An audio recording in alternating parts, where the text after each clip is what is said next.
Oi gente, tudo bem com vocês? Eu voltei aqui hoje para falar de um livro que foi escrito em 1848, em um dos períodos mais sombrios da vida de Fyodor Dostoiévski, quando ele tinha acabado de ser preso e levado para a Sibéria. E também é um dos livros dele que se enquadram assim, que mais se aproximam da categoria assim romântica, que é o famoso Noites Brancas. Então, gente, vamos lá. Esse é um livro muito curtinho, todo mundo fala que é um dos melhores clássicos para iniciantes, e eu concordo porque ele é muito curto. E assim, gente, esse livro tem esse nome, Noites Brancas, devido a um fenômeno que acontece na cidade de São Petersburgo, na Rússia, que é quando no verão o sol não se põe, então as noites ficam sempre claras, assim, brancas, como se fosse um crepúsculo, digamos assim. E nesse livro nós temos aqui a história narrada pelo personagem principal, que é um jovem sonhador que mora naquela cidade, mas ele é muito solitário. Ele vive a vida dele de um modo muito sozinho, ele não tem amigos, não tem família, ele não tem ninguém. Então, a companhia dele basicamente é a cidade. Ele vai falando que ele anda e olha as casas e tem tipo um sentimento de apreço pela casa, pela cidade. Ele meio que humaniza, ele personifica esses objetos da paisagem que ele sempre se depara devido à tamanha solidão que ele tem. E uma certa noite ele está fazendo um passeio pela cidade, por São Petersburgo, e ele acaba encontrando uma jovem chorando, que é a Nastinka. E essa menina, essa moça está chorando e ele vai conversar com ela. No início ela foge, depois eles se encontram e conseguem conversar. E ela fala a situação dela, ela começa a se abrir. Então ele ali num súbito de coragem conseguiu se aproximar de alguém, mesmo sendo alguém, mesmo ele sendo uma pessoa tão só, que não conversava com ninguém, que não falava com ninguém, ele teve coragem de se aproximar dela e eles começaram ali a trocar experiências de vida. Então a Nastinka, ela fala um pouco sobre a vida dela, sobre toda a situação que ela passa, porque ela é uma moça também muito sozinha, que ela mora com a avó dela, e ela vive uma vida muito solitária e de muito sofrimento, porque elas duas moram juntas e ela é literalmente presa pela avó dela, literalmente por um alfinete, é meio bizarro. E um dia a avó dela alugou um dos quartos da casa para um moço, um homem, e ela se encantou com ele e ele prometeu que iria voltar depois de um ano para desposá-la, para se casar com ela. E ela aguarda esse dia ansiosamente, e já se passou um ano e ele ainda não chegou, não mandou nada escrito. Então ela vive muita angústia porque ela espera o seu amado, ele não chega, ela é muito somente vive com a avó, que é uma mulher já muito ultrapassada. Então ela começa a lhe contar a história dela para este sonhador, que vive no seu mundo imaginário, no seu mundo de solidão, e ele conta para ela o quanto ele é uma pessoa só e triste, e fica nessa conversa. Então ele tenta consolar ela, eles fazem um plano para enviar uma carta para esse jovem que a Nastinka está esperando. Só que nessas conversas, eles acabam marcando de se encontrar e conversar todas as noites. E por isso o livro tem 4 noites. Essas noites brancas são 4. Então todas as noites eles vão e se encontram e começam a conversar. Eles são muito sós e eles encontraram um no outro uma forma de serem ouvidos, de serem enxergados pelo outro, por ambos ali. Então ambos se ajudam, ambos se enxergam, ambos se complementam, digamos assim. Então eles vão marcando de se encontrar, só que nisso o sonhador acaba se apaixonando por Nastinka. E o livro dá a sensação de que ela desenvolve por ele um carinho muito grande, mas mais no sentido de apreço e de amizade. E ele sofre porque ele não pode contar para ela isso, já que ela está à espera do seu amado.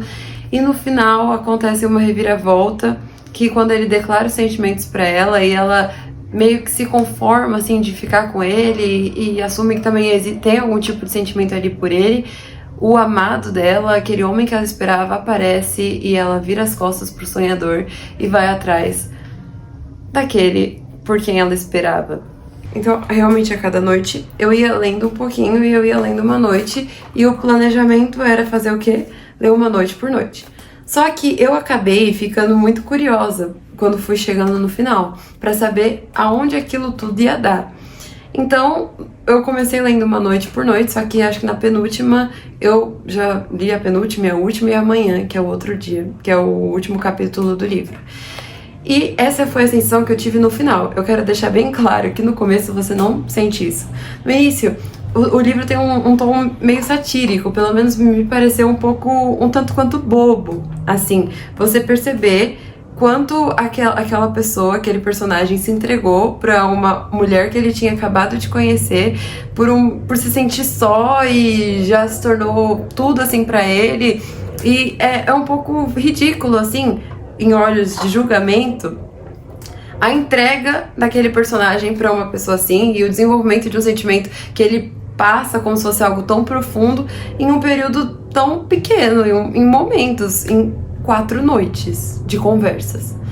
Então, eu lembro que eu me peguei assim julgando, só que no final, conforme eu ia lendo o livro, ia ficando tão interessante, eu ia me identificando tanto com o personagem, assim, me enxergando o lado dele e pensando em como nós, seres humanos, somos relacionáveis e por isso talvez aquele desespero dele só, na verdade, é um reflexo da necessidade que está na nossa alma, que eu parei de julgar e comecei a compreender e torcer pela felicidade dele. E no final, nós sabemos que ele acabou não ficando com a pessoa amada, mas ele se sente feliz. Sim, ele se sente feliz porque ele deixa entender que um momento compensou, a felicidade de um momento compensou uma vida inteira. Isso nos faz pensar. Inclusive, o título do livro, Noites Brancas, também tem aqui uma certa metáfora, porque as noites brancas, por serem noites em que o sol não se põe, parecem que vão durar para sempre, mas na verdade elas são efêmeras, elas também passam. Então, esse é um livro que deixa uma certa reflexão pra gente sobre a efemeridade dos momentos, sobre será que um momento compensa uma vida? Será que aquilo que você sente por um pouco pode, na verdade, ser tão intenso que vale a pena do que uma vida inteira? E então, no final, você entende que Noites Brancas, o título do livro, então, na verdade, está fazendo uma referência a essa sensação que o personagem tinha, de, na verdade, entender que só bastava um momento de felicidade para ele se contentar, para ele entender que aquilo tudo valeu a pena. E outra coisa também que eu achei interessante é que eu lembro que eu estava lendo, era nas férias de madrugada, e o meu irmão me perguntou sobre o que eu estava lendo, e eu fui contar a história. Eu já estava no penúltimo capítulo, detalhe. E foi no penúltimo capítulo, no fim do livro, que eu percebi que este personagem principal não tinha nome. Eu estava contando a história e falei, Aiu, e travei. O sonhador, ele não tem um nome. E o próprio fato dele não ter um nome nesse livro, na verdade, já revela um aspecto aqui que o Dostoiévski queria passar pra gente. O que é isso?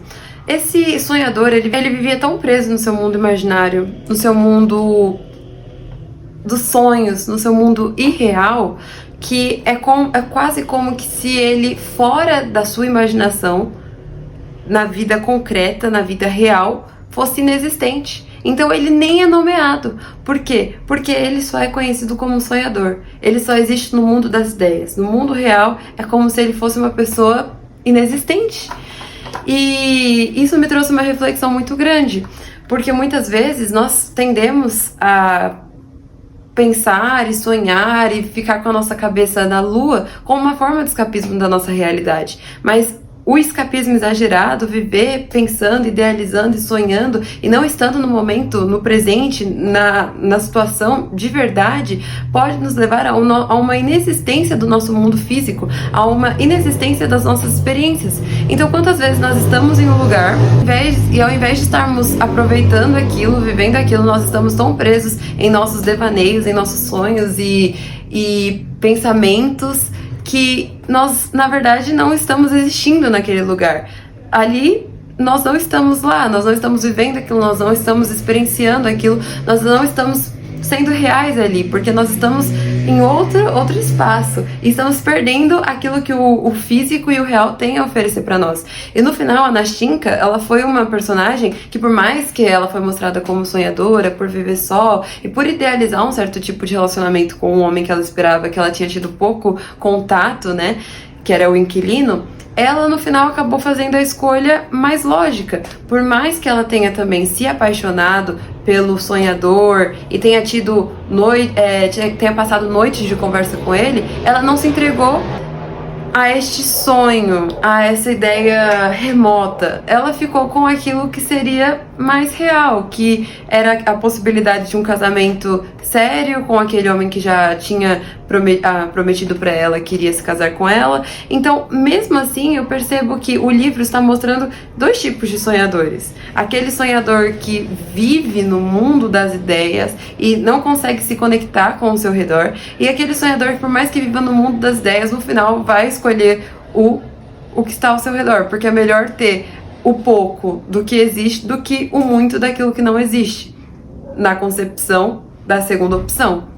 Então, esse é um livro que fica aqui com várias reflexões pra gente, mas a principal é sobre essa questão dos momentos marcarem uma vida. Às vezes nós temos experiências momentâneas, momentos que são tão profundos e intensos que eles valem como se fosse por uma vida, uma felicidade permanente. Mas será que vale a pena viver por estes momentos? Ou será que, como a Nastinka, nós temos que tomar decisões que sejam mais reais, mais concretas, não tragam talvez a felicidade idealizada, a felicidade imaginária, mas um contentamento físico?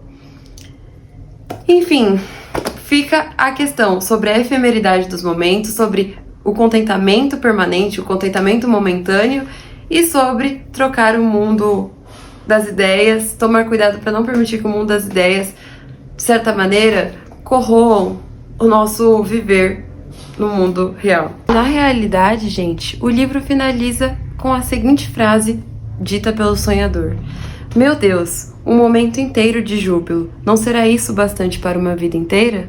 Então dá a entender que o sonhador, mesmo sendo rejeitado, fica satisfeito no final, porque na concepção dele, a intensidade daquele momento valeu e sobrepôs a qualquer possibilidade de uma vida de descontentamento que ele já tinha.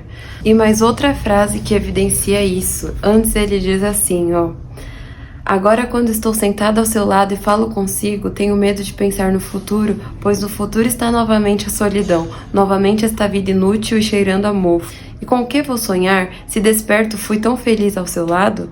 Ó, bendita seja a senhorita, minha querida, por não ter me rejeitado logo na primeira vez, porque agora posso dizer que vivi ao menos 2 noites em minha vida." Então, gente, será que a felicidade de um momento vale para um contentamento de uma vida? A pergunta que fica é: será que a felicidade de um momento vale para um contentamento de uma vida? É isso, gente, o vídeo de hoje. Espero que vocês tenham gostado e tchau!